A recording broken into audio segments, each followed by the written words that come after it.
یوه ښځه راپاڅېدلې ده او په خپلې بن باندې کپړې ایستلي دي او بیا یې بربنډه کړې ده او ویډیوګانې ترې جوړې کړي دي چې دغه ویډیوګانې به درسره هم شریکوم. اول د دغه ښځې انټرویو واورئ چې څومره ظلم ورسره دغه بن کړی دی، تر اخره راسره پاتې شئ، بیا درسره ویډیو شریکوم. دغه ښځه وایي چې کومې سره ظلم شوی دی چې زما د خاوند 3 ښځې دي، زه اولنۍ ښځه یم، زما نه 3 لوڼه دي. زما خاوند غوښتل چې زه بل واده وکړم، هغې نه زما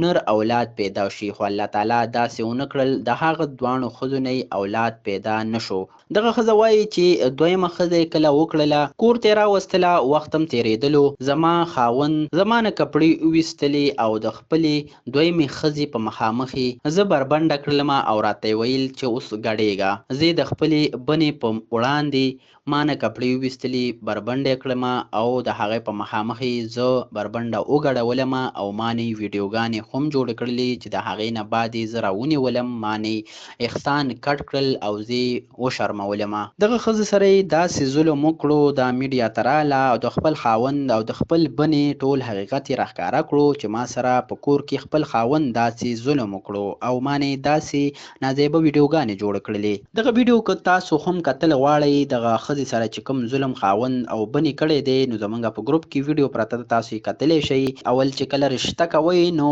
خاندان ګورئ د یو کس او بیا هغه ځای کې رشته کوئ چې سبا له هم پکې اول چې کله رشته کوئ نو خاندان لور خور لوڼه خوشحاله وي، نه چې داسې ظلم زیاتې ورسره کیږي. نن سبا د سوشل میډیا زمانه ده، خلک او الکان جنکۍ ځان له په سوشل میډیا یاران دوستان او خاوندان پیدا کوي، نو دغه کار نه ځان ساتل پکار دي، ځکه چې زمانه وخت هغه شان نه دی، خلک ډیر خراب شوي دي. د ویډیو کتل مو ډیره مننه کوم، دغه معلومات در سره شریک کو.